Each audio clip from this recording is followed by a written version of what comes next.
Lichilo igwijo lisazawutsho kunjalo nje kuba kaloku sikhona Ekhaya kwaye ke siza kuwe kumasasazi kumagumbi ethu osasazo apha eEckland Park SABC ukhona ke uBramike pha emaqhosheni ngoku ke masingene phakathi kwezidlumzini.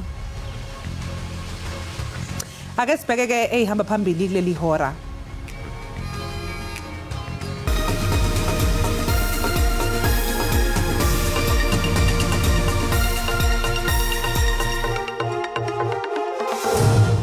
Was in the position of Makumalo. Where was Makumalo at that point?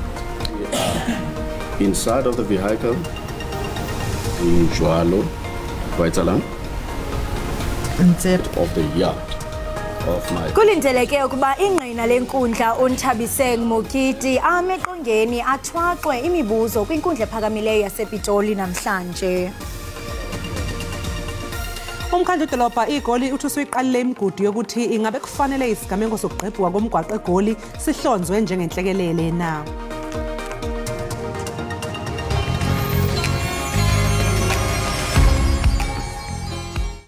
Igama ayifana Mr. Hayi mani elakho ayanikalazi but ubukele Ekhaya Jikelele engicela uhlale ubukele Ekhaya Jikelele elami igama ku-iPhone unyana kaMamthembu uzum dlalela ingoma ezimnandi uzum dlalela ingoma ezimnandi uMamthembu uthanda ingoma ezimnandi hayi mani.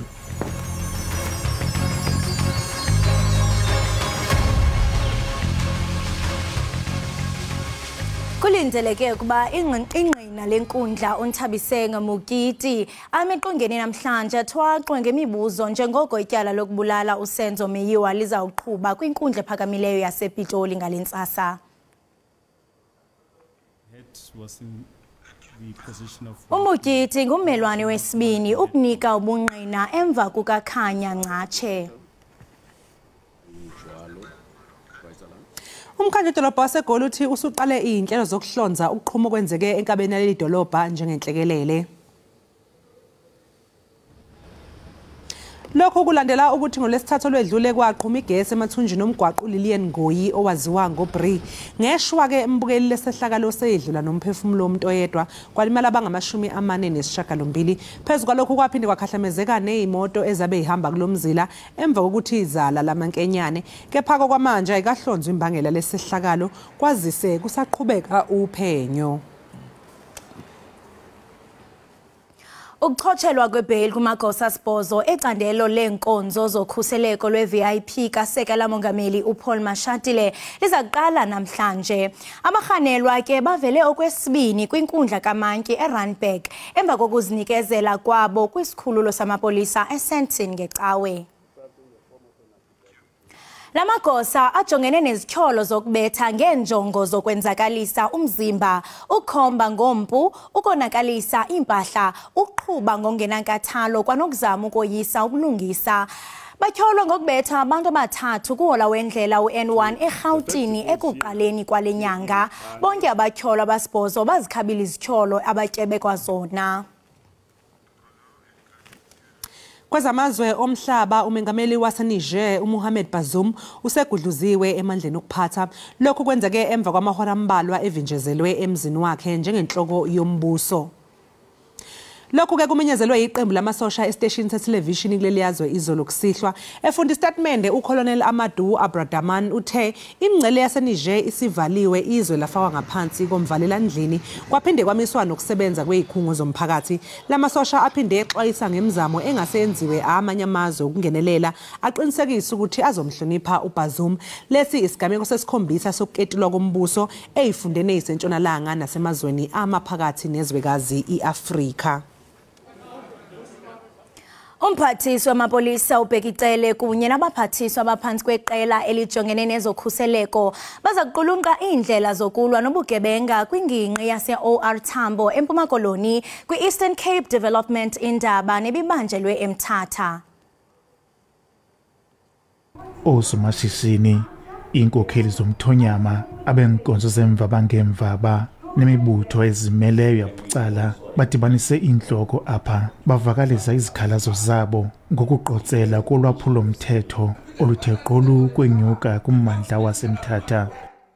I-meeting yona inhle for uba abantu bathethe baqhubeleke phambili kodwa umdla wami kukubona kusenzeka ngoba ilizwe lehlile liphansi kakhulu njengoba sigqiba apha kuzawubulawa abantu abathandathu apha eMthatha njengoba nditshilo nalapha enhlanganisweni 42 murders zenziwa akabikho umuntu obanjwa. Umphathiswa ubheka icele ukuthi uzomema onke amasebe achaphazelekayo ekulwisaneni nolwaphulomthetho kwelizwe loMzantsi Afrika nalapho bazojonga indlela zokulwisana nolwaphulomthetho eMthatha.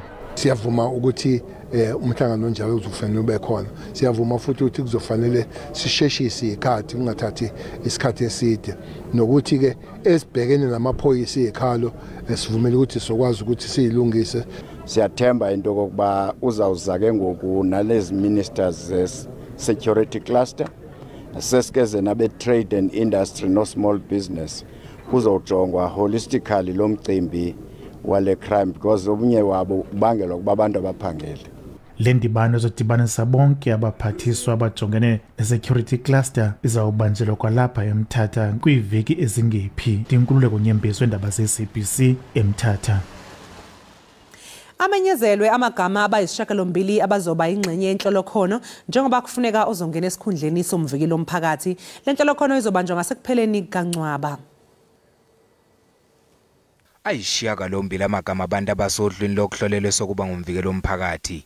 Uma bonke bephumelele ekuhlolweni bazobizelwa inhlolokhono ePhalamende. Kulaba abayisishiyagalombili abaqokiwe kubalwa kuba umbango lukhayimani uphakanyiswe ngabahlanu ekomidini, uadvocate Zidiso Dibanyane naye ophakanyiswe ngabahlanu, uadvocate Lynn Murray ophakanyiswe ngabane, yibamba lomvikeli womphakathi uadvocate Kholeka Caleka naye ungene ngabane, uadvocate Oliver Jozi ophakanyiswe ngabathathu, uadvocate Nzewa naye uphakanyiswe ngabathathu, kube yimanju Johanna Lidwaba ophakanyiswe ngababili kanye nosolwazi uBoyitumelo Muyisinyane naye uphakanyiswe ngababili.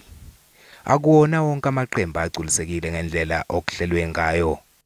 You're asking us to nominate 8 candidates and it is quite obvious that those will be political appointees of the different political parties. I-IFP ayizange ihambisane nalolu hlelo lokuqoka abantu. Not a single person here was voted by Dinkata. First time I'm seeing them. And whoever I'm going to propose here is on the basis of going through their interviews, their motivation, and whoever has contributed. And that is it. Ngoko hlelo lwePhalamende, inhlolokhono izothatha izinsuku ezimbili ngasekupheleni kaNcwaba. Ikomiti lizobe selinquma ngalokhu bese liphakamisa igama esishayamthetho sikazwelonke.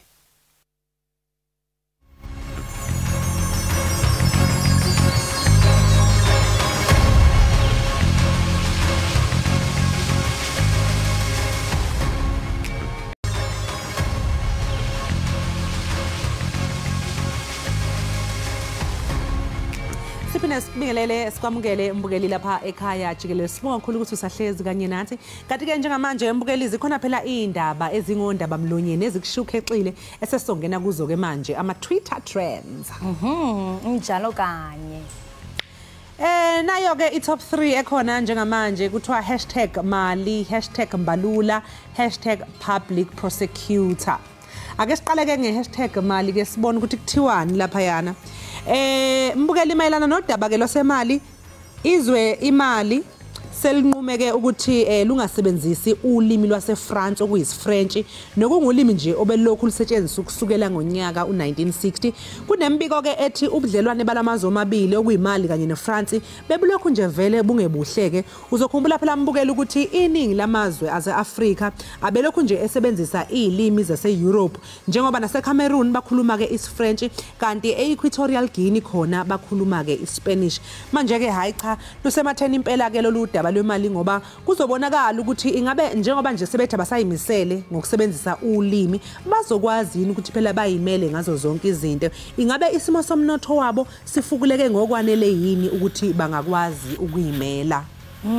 Baye baphefumula ke abantu napha ku Twitter ndijonge ku Twitter wami ndithetha nje wena omnye uyathi into kubana what's this obsession about iSwahili nomnye uyamphefumula into yokubana since they are changing inantsikana, when are they changing to their own currency?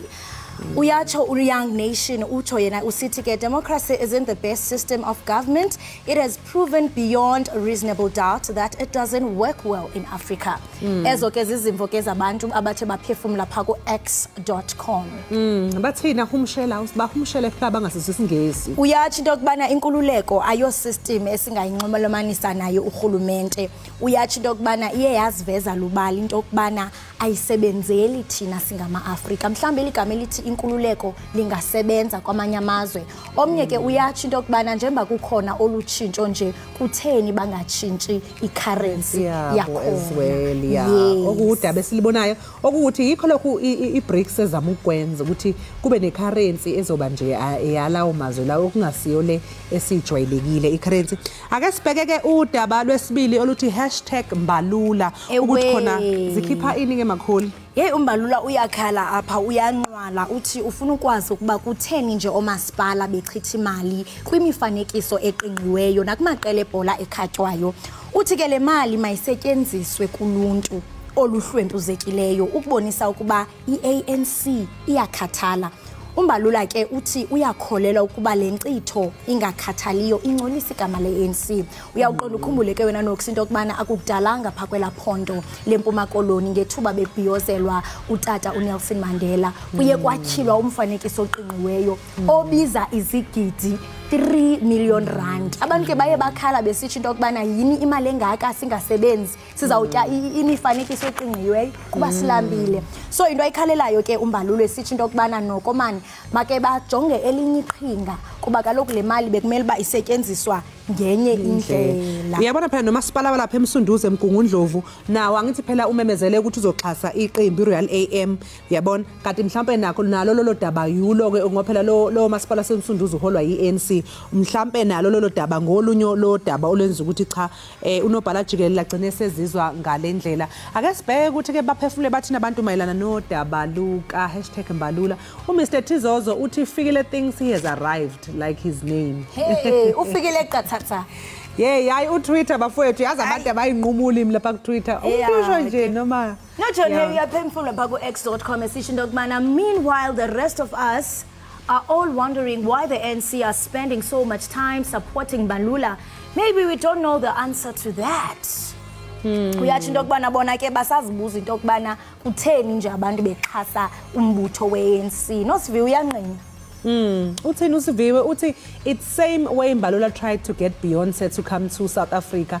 It's an at my ANC thing to waste money once in government efilable. Uyakhumbula kwezo Beyonce vele la. Wafika qathatha umka Jay-Z. Yo ndikhula kahle sana ndandiphakathi kololuhlu ndimncinci ndingaka. Uyibona kahle uthi nje angeke uziyimise asoze ndifike pha phambili okusalayo ndandikhona bayanqina ke abantu pha ku Twitter into okubana hayi noko naye njengokuba engumnumzana ufikile Mbalula makazinukisa amakhwapha kulento ayithethayo yokuba abantu mabangachithi imali kwimifanekiso eqingqiweyo nabo njengombutho benza ntoni bona phela njengoba naye sewunobhala Jikelele usiyakubona ukubaluleka manje ukuthi hayi yazi lento ye-wasteful expenditure ayikho right.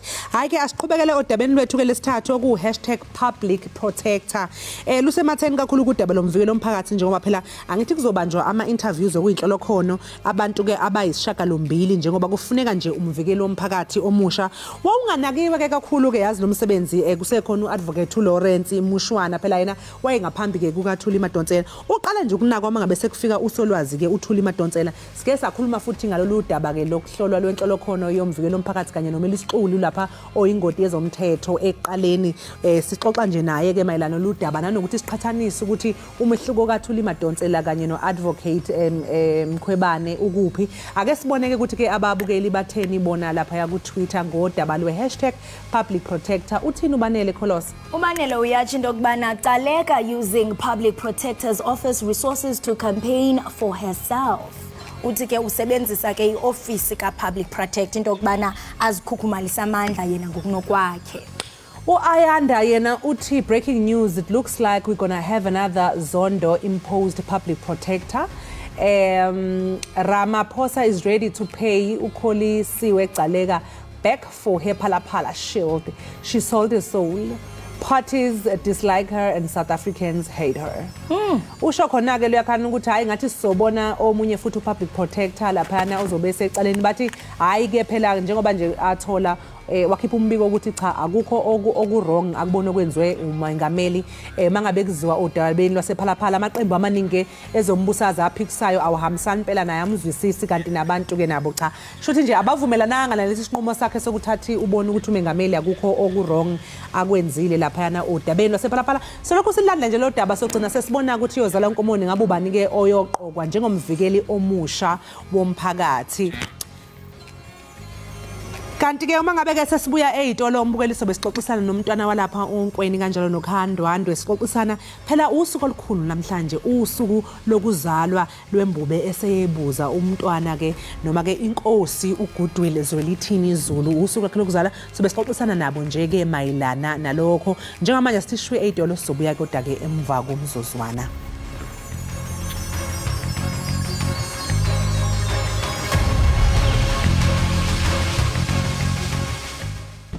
Umhla zingama-27 kuNtulikazi ngusuku olumqoka nolusho olukhulu emlandweni wesizwe samaZulu isizwe sikaphunga noMageba njengoba kungusuku okwazalwa ngalo ingonyama eseyebuza uGoodwill Zwelithini kaBhekuzulu.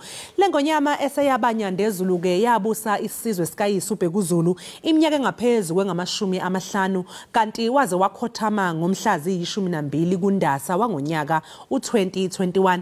Thina amaZulu ke sithi ingonyama eseyabuza inyandezulu ngoba isuke phela isiyidlozi lasendlunkulu kaZulu esehlangene namanye amakhosi kubhekwe ingonyama esuke ibusa. Umdidiyeli ke osemkantshubomvu walolu hlelo uCalvin wakwaDludla nguyena kosiqoqele lombiko.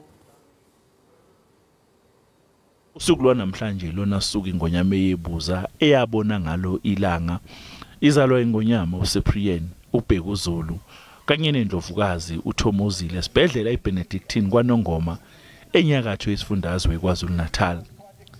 iSABC ixoxisane nosomlando abayitshele ukuthi inyathi kaNdaba ejame ngomkhonto phezulu komzimvubu yazalwa ngenye indlela engejwayelekile njengoba kuthiwa kwafika umama othile owayekhonza kwaMasango owayelethe isibonakaliso safika kuyena ngephupho ethunywa kuthiwa kaye kwaZulu endlunkulu ayosho ukuthi kunowesifazane ozethwele kanti lo wesifazane njengoba ezethwele nje uzozala inkosi.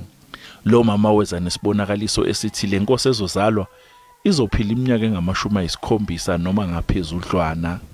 Kwenzeka ngempela ke lokho kwakushiwo yilo mama ngoba ingonyama uZwelithini kaBhekuzulu yakhothama eseneminyaka engama-72 ubudala. Lo mama kuthiwa wafike washo ukuthi ayikho neyodwa ingonyama kwaZulu ezophila njengale esho sona ihlangu simaqapha sinamanxeba sagudla ivuna. Ingonyama esiyabanyandezulu ke yayiyodwa qhwaba kwabo yingakho inyosi uma ithuka ithi usimayedwa njengelanga. Ingonyama yayusihlalo dangendlalo womhlaba owundaba mlonyeni namanje ingonyama trust. Ngo-1994 inyuvesi yaSongoye kwaZulu Natal yahlonipha isilo ngeziqu zobudokotela kanti nenyuvesi iCoker eseningizimu yaseCarolina phesheya kuyilwandle yamhlonipha ngeziqu zobudokotela. Ushintsha owashintsha iBlackface walenza idina ubegcagcule ondlunkulu abayisithupha abafaka phakathi uNdlunkulu uMadlamini wasesigodlweni kwaKhetho Mthandayo bese kuba uNdlunkulu ubuhle kaMathe yena wasesigodlweni kwaDlamahlahla khona kwaNongoma.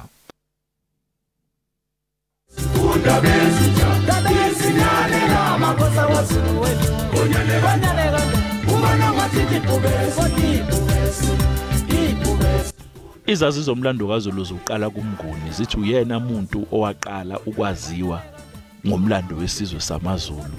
Umnguni wazala uLuzumana, uLuzumana wazala uMalandela, uMalandela wazala uNtombela kwaba uZulu kanye noQwabe. Kwabe sekulandela uPhunga noMageba. Intambo zombuso kaZulu zaqala zathathwa uPhunga. Kwathi uma ngabe ekhothama uPhunga zathathwa uMageba ngoba uPhunga yena wayengenayo indlalifa. Wathi mangabe ekhothama uMageba intambo zombuso zathatha uNdaba. Yena wazala uJama, uJama wazala uSenza ngakhona.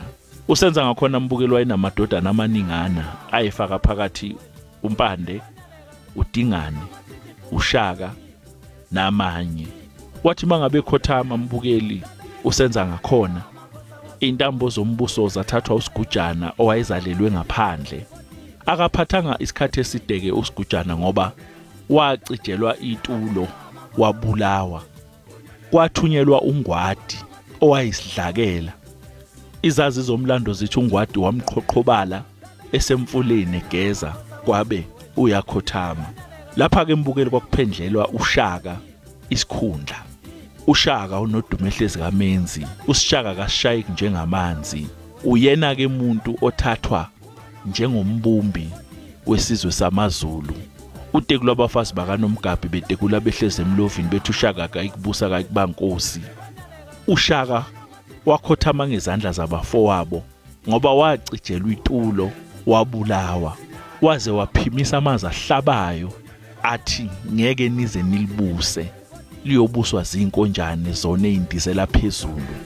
intambo zombuso emva kokukhothama kaShaka sabe seyithathwa uDingane umfowabo umbombosho omnyama uqambula nkomo kuba silahlekile siyakufa umdlebe kwaSoshangane wathi mangabe khothama uDingane zathatha umpande wathi maye khothama umpande zathatha ucetshwayo zase ifika kuDini uZulu okumele sikubalule mbukeliwe ekhaya jikelele ukuthi kwaba khona abantu ababa amabamba esizweni sikaZulu phakathi kulabo ababamba khona nomshiyeni ababebambele umcwayizeni Israel Zulu kanye nonyanga yezizwe uCyprian uBhekuzulu okwathi yena mangabe khothama intambo zombuso kaZulu ke zaseyithathwa uGuduli Zwelithini uBhejane ephuma esiqwini kade bemvalele uBhejane odlaba kayisemdlokombane evukume ngentabo ovukudla amadoda usihlangu simaqapha sinamanxeba sagudla ivuna ingonyama yesizwe samaZulu uGuduli Zwelithini kaBhekuzulu yena wakhothama ngonyaka u2021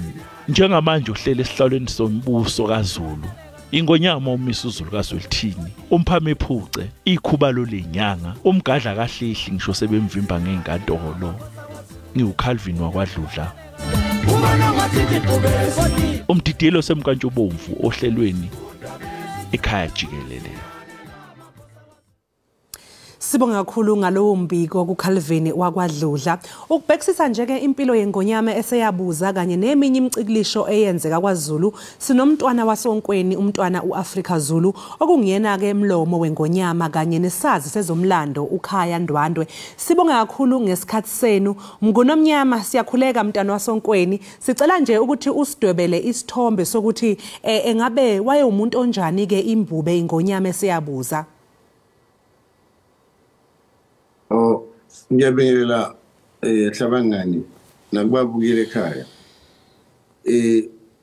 singathi nje umndombane waye umuntu waye ingonyama enozwelo yayizola kakhulu kwidingo zabantu bakwaZulu nje in general nabanye abantu bawumuntu wayewazi ukuvela abantu ene vision nje yobukhosi ukuthi abukhule buwazi ukuthi philisane nomakhelwane there is why wagcina akhena okuhlobo bakangwani okugcine ukusilethela idlula mithi kaNdaba kwaba nje ilokho ukuthi umuntu futhi owazi ukuthi ayimele into yakhe ubaziwa kakhulu ngalokho umsakazi. Babukhaya Ndwandwe ngiyazi ke ukuthi ubusuke noma wakwabonana naye uBhejane ephuma esiqiwini ngabe nje yini ke wena ongayibalula ngaye?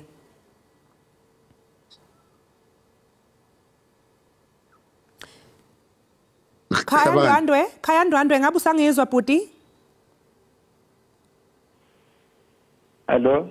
Oh yebo Khaya bese ngibuza wena umbuzo wokuthi ena ngiyazi ukuthi wakwahlangana noBhejane ephuma esiqiwini ingabe nje uyini ongayibalula ngaye? Yebo angiqale ngibingelele kumntwana wasonkweni ngobe khona nje ungumlomo wesilo noma ubuso basendlenkulu ngiyabingelela kuye ngibingelele nasesilweni.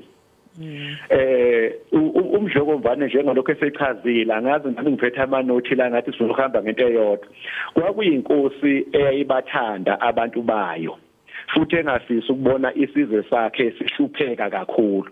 Njengoba nje kuchaza ke mina ngikhulele lapha kwaNongoma silima naye amasimu njengamanje nje ongakufakazela lokho uma ungakuthatha amakhamera akho uye lapha kwaNongoma amasimu asalala ayingalali nangephutha lawo masimu lawo ukuthole ehamba phakathi kwamasimu lapha sobona imoto ihamba kuthiwa isilo wayengakagadwa ke njengoba segadwa kangaka nje namhlanje kodwa kwakuba lezo nduna owumthole ehamba nazo wayengafisa ukubona isizwe sihlupheka wayefisa ukubona bonke abantu beyiphilisa lapha kwaNongoma kuba nombukisi kuthiwa imona namanje usekhona lezo inhlelo ezifana nalezo zaqalwa zaqhutshwa nguye ukuze abantu bezokwazi ukuyiphilisa wayiqikekela ukuthi ukube kuya ngaye ngaba ngekho umuntu ozolala engadlile futhi eyinkosi eyayehlukile ngoba yayimnandi nje ithola ihamba phakathi kwabantu mina nje ngamazi cishe kuqala ngiseyingane umkhulu esebenza eplazini lakhe ngihambe ngiyolekelela khona wayenalokho nje ukuthi abantu abasebenze abantu abayithuthukise.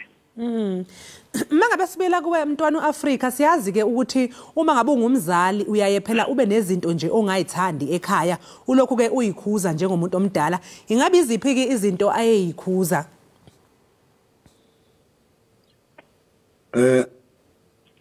umlombane izinto ayikhuza kwakuyizinto zokuyiphatha nje ebantwini ingakho aze aqala esebenzisa imikhosi yakwaZulu ukuthi akwazi ukuthi akhuze lezo zinto ezisebantwini ubekhuza nje indlela yokuyiphatha kubantu ingakho ubona omkhosi omhlanga ogcine usugcila kuyinhlelo ze HIV and AIDS okuyizona ezigcine sekuyilegacy yakhe ingakho ubona futhi esebenzise umkhosi wokweshwama ukuthi kube iwona osebenzayo ukuthi aqinisekise ukuthi abafana bayagunywa bayiphatha ngendlela so izona zinto engathi zibehamba phambili kuyena kodwa futhi ube inkosi ebekholela kwi-social cohesion ngathi nje akekho kude kule ngonyama ekhona indlula mithi kaNdaba ngoba phela ubaba wayo so nawubona nje indlula mithi ubona umdlombane uqobo lwakhe. Yebo mase siza kuwe ke Mkhatshwa ngokulandelwa nje manje kwemthetho kanye nenqubo nendlela izinto ezenziwa ngayo kwaZulu ungathi ungalondeka Gabela wayenjani ngalapho waye njoba echaza lele coalition umntwana wayefisa ukuthi nohulumeni naye abambisane nabantu uhulumeni angaphumi eceleni uyakhumbula nje lapha khona lapha ekazethole khona ebhodli umlilo ethi mana ngabe niyehluleka ukuphatha isizwe sikababa ngitsheleni mina ngizoyiphathela sona wayefisa nohulumeni nabo bonke abantu baphathe ngendlela eqondile njengalokhu nje kade ephendula umntwana senkweni ukuthi kunemkhosi azayisebenzisa ukuze kwakhiwe isizwe nohulumeni ngokungamnike ethuba makukhona okungahambi kahle uzokhumbula nje ngelinye ilanga ethandaza ekhala ngokuthi kunabantu abangaphathi kahle imali kahulumeni ebaceba uNkulunkulu wayefuna izinto zonke ihambe ngenqubo ihambe iqondile bonke abantu basizakale ophetheyo nophethweyo wayefuna abantu balingane dadewethu. Mntwana wasonkweni uma nje sibuya kuwe kunezikhathi lapha imbube eyayisuke khona imemezela ukuthi akuheleze umoya woxolo nokuthula ingabe nina ke njengabantwana basendlunkulu ngabe yilona vangeli leli ayelishumayela nakini kunjalo hlabangani imbube Ndlombane ube kholelwa kakhulu ukutheni uZulu ahlangane ngokunjalo nanokuthi iRoyal family ayihlangane lezo nkolelo izona kanye indlula mithi kaNdaba ehamba phezulu kwazo ukuthi sesiphelile isikhathi sombango siphumile kwi-era yombango akathi isikhathi sokuthi sihlanganise izinkulu sihlanganise isizwe noMdlombane ube phambili kakhulu lezo nhlelo ingakho yonke imikhosi ubeqinisekisa ukuthi zonke izindlu zakwaZulu zikhona izindlu zikaMpande izindlu ezindala zabogazini zonke izindlu zomkhosi ngisho izindlu lezi zonke ezithinta indlu yamakhosi ubeqinisekisa ukuthi bakhona and wonke umuntu ukhona uyaqonda ukuthi uyakunderstand ufanele kubanjiswane ube inkosi impela yobumbano ube ngakholela kuqhekeka okuyinto futhi engekho kude kwedlula mithi kandaba lena ekhona singathi nje nayo impela ihamba kulezo nkolelo. Ndwandwe besisacela nje ke ukuthi usichazele ngeqhaza lakho walibamba ngesikhathi ikhothemi ngonyama ize nje itshalwe. Dadewethu akithi ngingwakwandwandwe sisi lapha isilo esesazalwa khona. So ke sasilimele kakhulu sonke sasikhona kusukela eqaleni kwaze kwaba sekugcineni. Angazi ngasuke ngenxa yomsebenzi ngaqasha isiteshi saseFrance ukuthi ngibeke kanye nabo lapha bangithathe emabuthweni futhi khona wabarifera ukuthi ngiyawazi umlando sagcina sisebenza ke sonke ndawonye kodwa ke kusukela umdlokombane eyolanda eThekwini angiphumelelanga kodwa kusukela ethathwa lapha ecebo lethu sasikhona singabakwandwandwe sahamba naye waze wafike wabekwa lapha esangweni bangena naye ngaphakathi kwenziwa zonke izinto ngoba yabo nje bakukhona umntwana sonke nje ezinye ngoba ngangengishila phambili ukuthi nombili wasondlonkulu awuthiwa ngithuba nathi sifundisiwe ukuthi akuzona zonke izinto ezikhulumayo kodwa ngalenkathi nje eyotshala umdlokombane ngaba khona kusukela elandiwe lapha kwaNongoma kwaze kwaba sekugcineni nangakusasa futhi saba khona enkonzweni yayikhona ilokho engingakubalula dadewethu ukuthi ikhona esakwenzayo noma ngangekho emabuthweni ngenxa yomsebenzi ngokuba intatheli ngangithatha isiteshi saseFrance kodwa zonke izinto lezi zenzeka ngendlela eyiyona yona nanemgomo yakhona ngifundisiwe ngikhulele khona endlenkulu ukuthi lokhu awukhulumi awephi lapha awukuvezi lokhu mawubonile mhlawumbe ukubone ngephutha kusikhona kwabini ngokwasendlenkulu yokugcina khona kodwa nje kuze kubekho kwenzeke konke ngangikhona dadewethu ngangibona ngamehlo kwakudinga ukuthi ngirekhode njengosomlando ngakurekhoda dadewethu. Mntwana wasonkweni njengomuntu ke obengubaba kuwena yiziphi izinto obonayo ukuthi ngabe manje ke useyilungisile kulesi sikhathi samanje kwaZulu? Ngokuzalwa ubukhosi mina bengubaba esilweni ingakho ngumkhulu kwindlela mithi le khona. Ngicabanga ukuthi ikhathi uNdlombane akhulile kuzona isikhathi esihlukile. Angimboni ukuthi uNkulunkulu yakhe icebo lakhe ukuthi inkosi ayibeke isikhathi esithile. Ngicabanga ukuthi nje izinto ezikhona manje izinto ezidinga ngqo indlula mithi. Angimboni kule era ukuthi ngathi bengamthatha ngithi akazolungisa ngoba inkosi ekhona esesihlalweni iphekaza zonke inhlelo ukuthi iqondise isimo ngoba sinjalo ngoba inkosi nenkosi ingoyama nengonyama ibekela lezo sikhathi sayo leso sikhathi sayo akulula ukuthi uyikhiphe kusona bese uzoyifaka lana kuje ukuthi nje uLando uthi uzolanda ingoyama ushake izongena manje futhi yonke into engafika bhekisa yonke into ephansi ngoba ikhathi zokubusa kwalamakhosi izona ezisigayidayo ekutheni kuma solutions nezimpi ezibhekana nazo zimi kanjani. Ngakho ke angikuboni okutheni ayengakwenza manje angaguqula ngaphandle kokuthi simkhumbule njengengonyama esemlandweni eyohlezi yaziwa njengoZulu ukuthi glue ebambe uZulu together njengoba sabona ngathi sifihlo ukuthi mzana kushona ilanga yonke into yama South Africa nase-Africa kodwa ukuthi cha umZulu omnyama usehambile kodwa njengamanje sikwi-era entsha era yendlula mithi and bengafisa ukuthi le era sikhumbule kanjalo njenge-era yendlula mithi.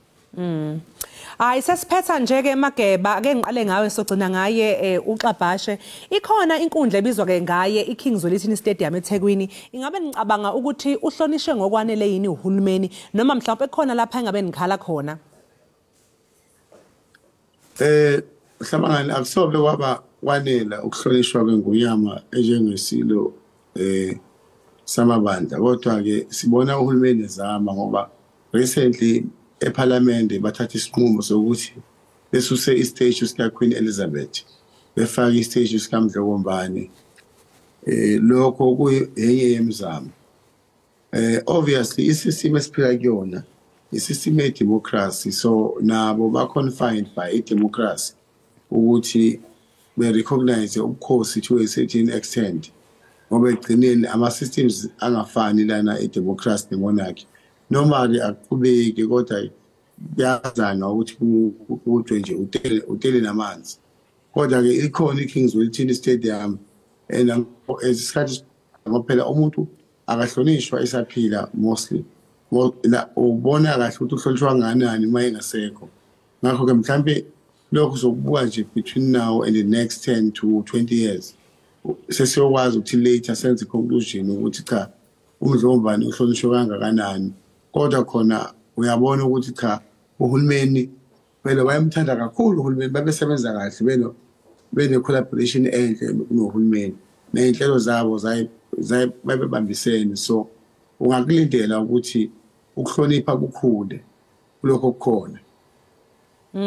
Somlando Ndwandwe ngabe wena luthini-ke olokho uva mayelana nalokho ngabe ucabanga ukuthi uhulumeni wenza okwanele ukuhlonipha uMdlokombane?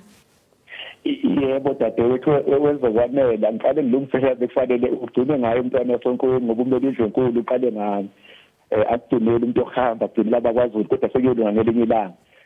Cha ngibona ngathi njengoba nje echaza umntwana ukusebenza kwakhe bekwanele engicabanga ukuthi uhulumeni njengamanje mhlawumbe mayengake nje ayolimela bonke laba bantu amasimu athi nje sikhumbula uMdlokombane isizwe singalandi kuvuswa amasimu besizwe abantu bekwazi ukuyiphilisa ngoba imisebenzi ayikho kufika ubhubhane le-COVID laqeka manje uhulumeni mhlawumbe engavala lezokhalo ezimbili ezintathu okunye cha ngibona sahamba kahle kodwa nje manje ubuyele emakhaya kuyolinywa abantu basebenze ngoba umhlaba uMdlokombane unawo ngoba enanengene amatrust ngesihlanu awusetshenziswe lowo mhlaba lowo abantu bekhona abakuzuzayo ngawo ngicabanga ukuthi yilokho dadewethu.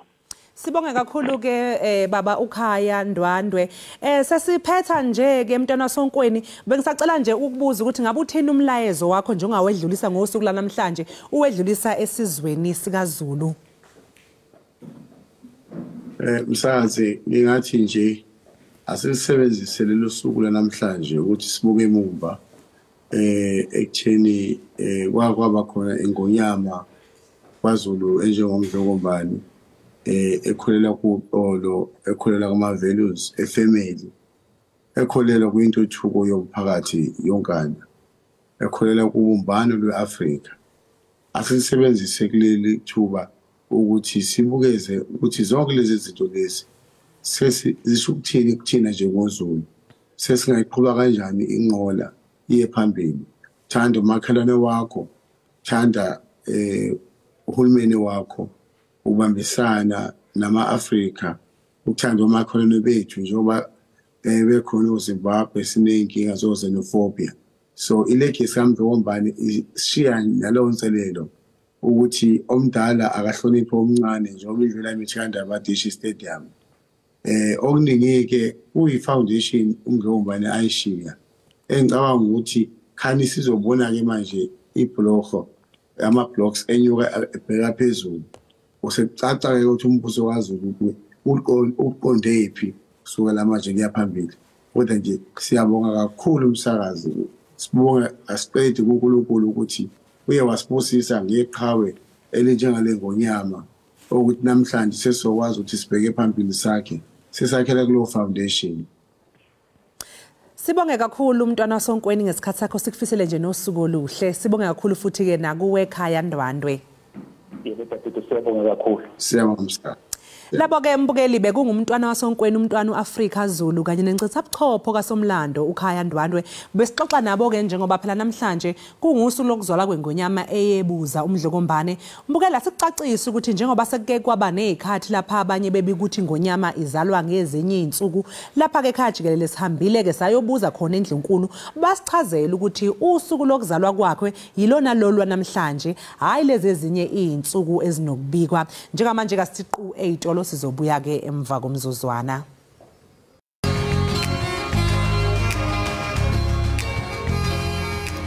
Enkosi ngokuhlala nathi nisasibukele kaloku apha ekhaya Jikelele kwinkqubo ndaba yakho uDTT. Uhambo lwemvume intshatsheli yegospel ubethusile Mcinga belingekho lula. Uyiqabela iminqantsa kodwa zange ajonge emva koko uye wangqina ukuba ubuhle bekhiwa nezimpethu. Uyaqonda ukhumbule embukelo ukuba xa usuke ezilalini bangathi amafu akahlangani. Kodwa eliqala la kugatyana liqopozele ngaphaya komqaliselo. Simbonile kaloku ewongwa imbasa ko-Crown Gospel Music Awards o Easy Music Awards. Mvanje uwongwe kwi-Metro FM Awards ngengoma yakhe echukumise ingcambu zabaninzi ethi ngena Noah. Ungenile phakathi inside apha ekhaya Jikelele uthole undlangisa bathi ngunduna. Molweni. Ninjani? Siyaphila, siyabulela kakhulu, siyabulisa nakubabukeli emakhaya. Umoya uthi vavavavuma. Hayi kakhulu. Hey. Kakhulu. Ulibeke kwinqanqwa eliphezulu iphondo laseMpuma Koloni njengomculo wegospel. Wonke umuntu uyanqwala bethusile. Ndasekhaya, how has the journey been? And I mean, seyisenke kuwe into yangena ngaphakathi bangenene uwongwe kwi-Metro FM Awards. Qala nje into nokwendithobisayo kakhulu ukuwongwa kwi-Metro FM Awards and ndinalanto ithi ngendingekho kule ndaweni kuyo if bekungengoNkulunkulu kunye nabantu abandixhasileyo kakhulu abantu base-Eastern Cape kukubulela nokuthobeka ngezinto ezinkulu uThixo azenzayo ebomini bami. Wenza into ezikhulu ngenene kuba kaloku uyafumanisa nje nonomngqushwa nomncinci uyarelate kuwe ubave yena Noah abazazi nezo lyrics. Into ethi ufikelela komdala nomncinci ndiye ndive mhlambe nako Facebook ufumanisa into kubana abantu bakwindawo yentselo kodwa uyavuselela nalapho. Ndasekhaya into oyenza differently. I think njena kukwazi iministry uThixo ayibekileyo kum nokusoloko ndimcela ngentsuku zonke into ba andipha amandla and new ideas zokwazi ukufikelela ebantwini bonke njengoba sowutshilo uba sifikelela nakubantwana nakubantu abasezithaveni nakubantu in different sorts of life. So kukuzithoba nokukwenza umsebenzi wakho ngendlela ethobekileyo. Uthemba uNkulunkulu for ukunikeza amandla and new ideas. Intobeko ngamandla mntasekhaya kwaye ndiyaqonda into yokubana uyaphithizela uthulapha ube ulapha ndijonge igig guide yakho 29 usemthatha nge30 usegoli 31 usemonti sentshona phana mntaze funeke ufike ufresh ungibethusile kude ndihleka omnye kuthiwa uthwele ngedress. Mntasekhaya wenza njani uqinisekisa into yokubana kulomsebenzi uwenzayo kune balance kuba uthetha kakhulu ngokomoya ubizelwe ukuba uphilisa abantu ngokomoya wenza njani uqinisekisa into yokubana there is balance kwaye naxa ufika phana you deliver to the best? Okokuqala nje inyanisile kufuneka ube nebalance njengemvumi ndisoloko ndi all over. I've got ifamily ekhaya nabantwana so nabo banidi ixesha lam kodwa eyona nto ibalulekileyo ukuba ukwazi ukubalansisa phakathi kwazo zonke ezi zinto and nokugcina umzimba wakho ulolonga ukwazi umelana nale traveling esiyenzayo because xa ndifika eGauteng abantu baseGauteng abayazi babe ndicula izolo so bafuna i-energy yam inje ngokuba injalo and so ndibulela uThixo man who gives us his strength sokuba sikwazi ukuqhubekeka sinikeza amandla into asinikeze yona kuba lento esiyenzayo esiyonto yethu nguThixo osibizileyo to do lento siyenzayo. Now as umsasazi apha phambi kwam I know you can attest into kuba amandla okuma phakathi kwabantu every day and be yourself and show the very same smile from your first episode asuka from uThixo. Sometimes you come here with your own stresses but uThixo azisuse zonke izinto abeke iglory yakhe ebusweni so that uqaqambe ngongathi awungomuntu onengxaki zakhe. So it's all because of God's grace. Ngiyayibona iglory bethuna. Hayi ngiyayibona iglory yaqhafaza. Abethusile awuphilisi kuphela ngokomoya kodwa ungugxala balibanzi. andazi noba ndithi ngumaxhoba yakhawuleza na Kalabalibanzi ubizwa usabele siyababona napha kumakhasi onxibelelwano baye bakhalele kuwe umuntu athi unengxaki mvanje uye wanceda nomntwana omncinanana khawusibalisele ngalomsebenzi wokuthi unceda abantu ba usukelephi kwaye ne projects ozenzayo kwiBathusile Foundation. I think I've learned kakhulu kumama wami. Umama wami ungumuntu othandayo ukunceda and nokukhulela ezilalini ekhaya ibilikhaya apho sikhula sinabantu esicinga fama ngobrother bethu no sister bethu esizobazi ngosesibadala into kuba no abantu babengengoma lapha ekhaya kodwa babencedwa apha ekhaya so eza values zokukhula lezilalini zoyazi into kuba umntwana ngumntwana we-village not umntwana wekhaya so it takes a village to raise a child. Now I think eyona nto indincedise kakhulu ekubeni ndibe nayo inhliziyo yokuba ndikwazi ukuqhekeza loo nto ndikwazi uyiqhekeza nabanye abantu and ngaphandle kokuqhekeza into yokunceda doesn't mean ba you have something. Sometimes ukumamela ingxaki yomntu and uzama ukumcebisa and uzama ukumthandazisa futhi uzame nokumbonisa indlela noyonqonqoza kuzo ukuze afumane uncedo. So we don't need to have millions ukuze sikwazi ukunceda but into ebalulekileyo into encinci okwazi ukuyenza. One of the things esizenzayo ku foundation yam into ye sanitary pads esihambe sizidlulise ezikolweni kubantwana bangathathi into because now it's experience that I got ngexesha ndisese primary.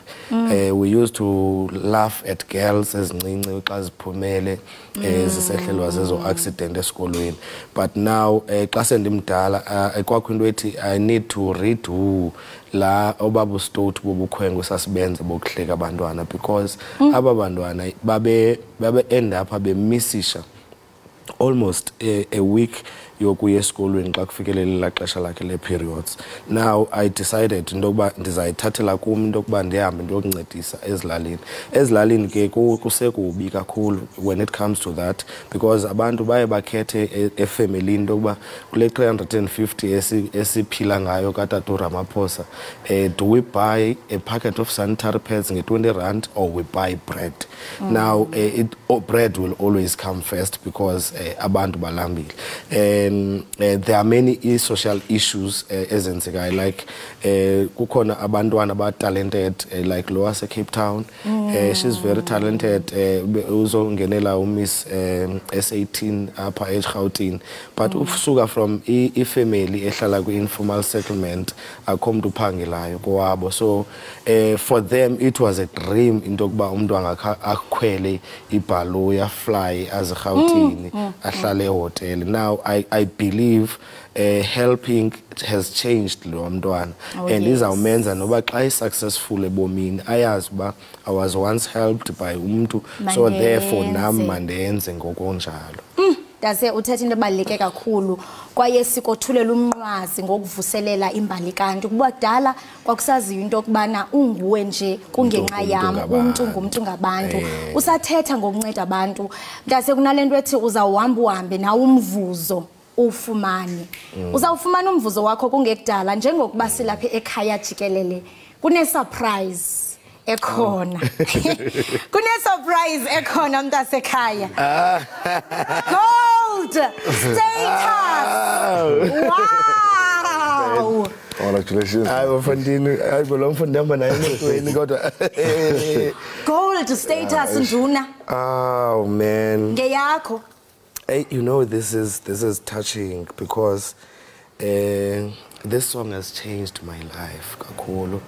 It has opened doors that I never thought ngaze ndingene kuzo and all I can say to God be the glory. I never expected this. Man,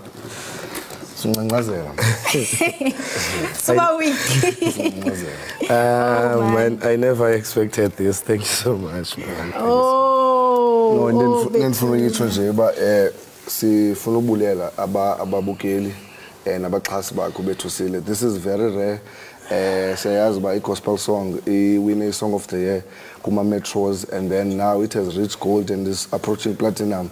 So ndifuna ukuthi umsebenzi wakho ingoma eyi-1 nje it has changed ubomi babantu abaninzi, and siyabulela kakhulu uThixo akusikelele siyinduna events and the rest of the team. Sithi congratulations man, God bless you. Thank you so much. Oh bethuna. I mean yo utshintshile ububomi bantu kakhulu. Hayi izohamba ngeyakho. Uzolala nayo ebhedini. Bethusile ungathanda ukuthini kuMzantsi Afrika because yonke leminyaka oko bekubambile bethe chu bebambe isandla sakho namhlanje usaya kude ukude kungoku ungathanda ukuthini kumlisela nomthinjana welilizwe? Yo bensandothetha na one of umhlobo wami udume umkokstart apha ensukwini sithi we need to do a big celebration nanaye because uThixo has kept us relevant kwi-industry for more than 10 years. For more than 10 years I've been singing la ngoma uzondithwala. Oh mntasekhaya ukuthwele kude kwalapha azidifuni silahlekelwe lixesha le-performance xa uthi ngena Noah kuba ungenile. Mbukeliwe Ekhaya Jikelele masithi qhwi evenkileni akahambo bethusela uzawuthi ngena.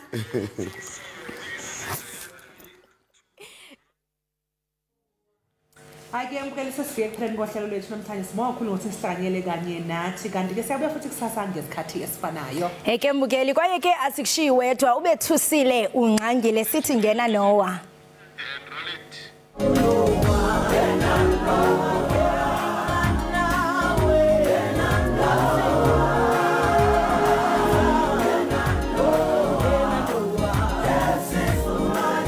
Wababiza bonke uNoah wabakhela inqanawe wathi imvula iyeza ngena Noah wababiza bonke uNoah wabakhela inqanawe wathi imvula iyeza ngena Noah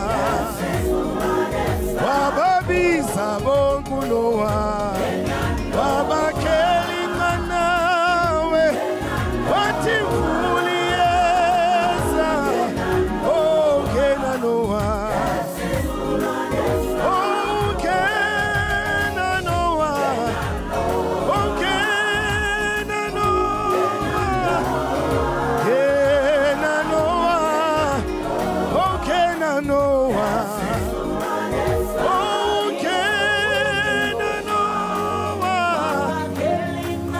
ngena Noah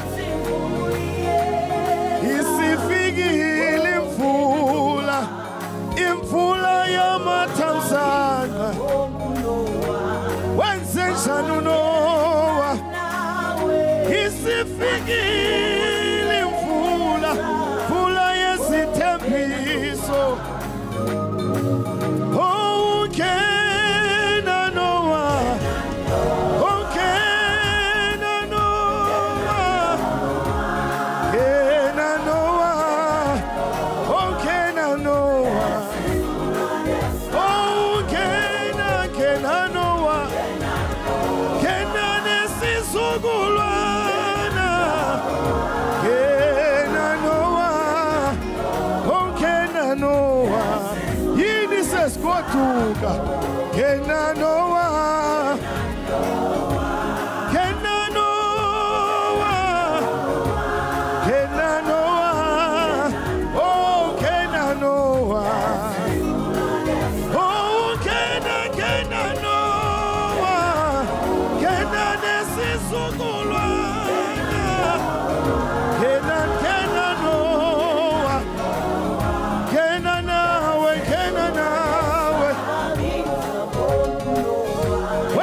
Son